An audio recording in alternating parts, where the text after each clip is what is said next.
लोकसभा चुनाव को लेकर गृह मंत्री अमित शाह ने कन्याकुमारी में किया रोड शो। बीजेपी के उम्मीदवार के लिए मांगा वोट।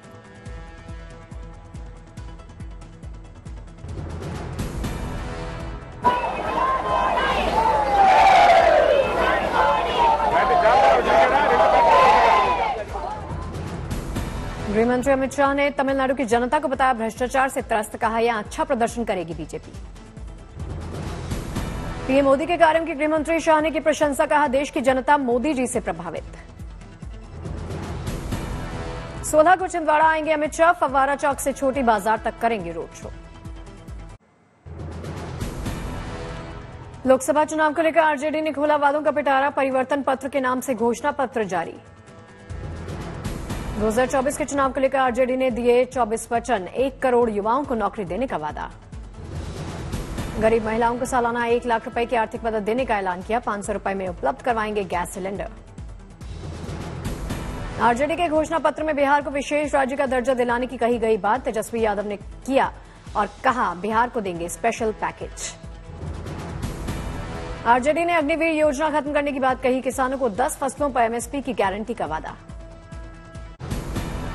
तेजस्वी यादव के 1 करोड़ सरकारी नौकरी के दावे पर जेडीयू का पलटवार, कहा 23 सीट पर चुनाव लड़ रहे हैं, बात करते हैं पूरे देश में रोजगार देने की। जेडीयू एमएलसी नीरज कुमार ने तेजस्वी यादव पर कसा तंज, बोले इनको 17 महीने का रोजगार हमने दिया था जिसमें ये फेल हो गए।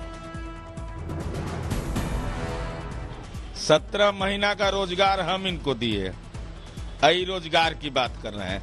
हमने ना इनको नौकरी लगाए, एक बार 17 महीना का, एक बार 20 महीना का, दोनों बार टेस्ट में ये असफल हो गए। तेजस्वी यादव के 1 करोड़ रोजगार देने की बात पर उप मुख्यमंत्री सम्राट चौधरी ने किया पलटवार, कहा रोजगार तो देंगे लेकिन उसके बदले में जमीन कितनी लेंगे ये नहीं बताया। गृह राज्य मंत्री नित्यानंद राय भ्रष्टाचार को लेकर विपक्ष पर, उन्होंने हमलावर हो गए, कहा जिसने भी भ्रष्टाचार किया उनको बख्शा नहीं जाएगा। एआईएमआईएम अध्यक्ष असदुद्दीन ओवैसी ने तेज किया अपना चुनावी प्रचार, बहादुरपुरा विधानसभा क्षेत्र के हशमाबाद में किया जनसंपर्क। खूंटी लोकसभा संसदीय क्षेत्र से बीजेपी प्रत्याशी अर्जुन मुंडा तूफानी चुनावी प्रचार में जुटे, एक दिन में 8 से 10 गांवों में कर रहे प्रचार। कुरुक्षेत्र लोकसभा में इनेलो के उम्मीदवार अभय सिंह चौटाला ने जातिगत आधार पर मांगे वोट, कहा यो बढ़िया और जाट की लड़ाई। नागपुर में केंद्रीय मंत्री अनुराग ठाकुर ने विपक्ष पर बोला हमला, कहा कांग्रेस ने बाबा साहब अम्बेडकर का किया अपमान।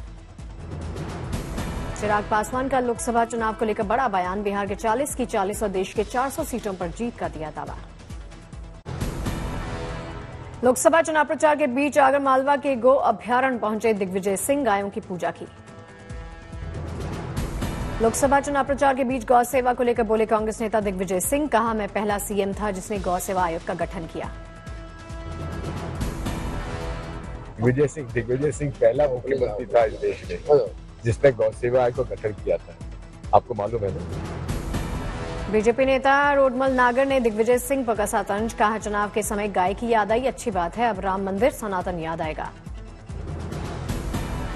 आगरा में लोकसभा चुनाव लड़ने के पीछे प्रत्याशी ने दिखाया अनोखा सा तर्क, कहा बाइक चोरी की सुनवाई नहीं होने से आहत होकर लड़ रहा चुनाव।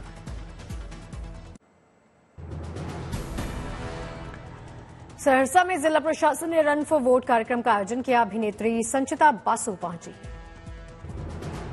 सिद्धारमैया ने मोदी सरकार पर बोला हमला, मोदी की तुलना हिटलर और मुसोलिनी से की। अपना दल कमेरावादी ने लोकसभा चुनाव को लेकर यूपी से 7 उम्मीदवारों के नाम की घोषणा की, दूसरी सीटों पर जल्द नामों की घोषणा होगी। बरेली से पीडीएम ने सुभाष पटेल को लोकसभा चुनाव में दिया मौका, हाथरस से डॉक्टर जयवीर सिंह धनगढ़ लड़ेंगे चुनाव। रायबरेली से हाफिज मोहम्मद मोबीन पीडीएम की ओर से लोकसभा चुनाव में ठोंकेंगे ताल, चंदौली से जवाहर बिन को मिला मौका। कांग्रेस नेता राहुल गांधी ने तमिलनाडु के मुख्यमंत्री स्टालिन के लिए लिखी हुई खरीदी मिठाई, वीडियो हुआ वायरल। अयोध्या राम मंदिर जाने के सवाल पर बोली मीसा भारती, कहा चुनाव के बाद समय मिलेगा तो जरूर जाऊंगी। सुल्तानपुर समाजवादी पार्टी के प्रत्याशी के खिलाफ एक्शन में जुटी पुलिस, नोटों की गड्डियां बांटने का वीडियो वायरल हुआ। जेडीयू ने तेजस्वी यादव को एक बार फिर से जंगल राज को लेकर घेरा, अपहरण के मामलों को लेकर मांगा जवाब। वाराणसी से उम्मीदवार के अखाड़े की महामंडलेश्वर हिमांगी सखी ने किया चुनाव प्रचार। कहा, मैं गंगा पुत्र मोदी के सामने शिखंडी की तरह खड़ी रहती हूं।